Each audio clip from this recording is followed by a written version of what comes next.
মোক তোক এটাই লাগ পালো ভালে হ'ল দে মই তোক বিচাৰি আছিলো কে আমাক স্কুলৰ পৰা ৰচনা লিখি নিব দিছিল ভাৰত স্বাধীন কিনা আছিল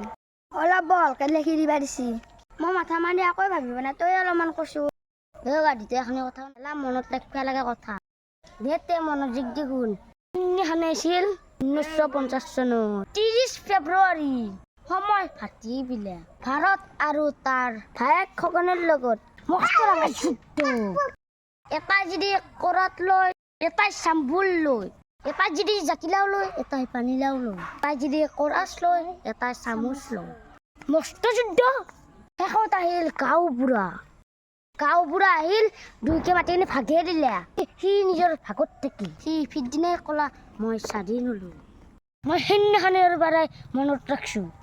সেইদিনাখনৰ পৰাই জয় অসম বন্দে মাতাৰাম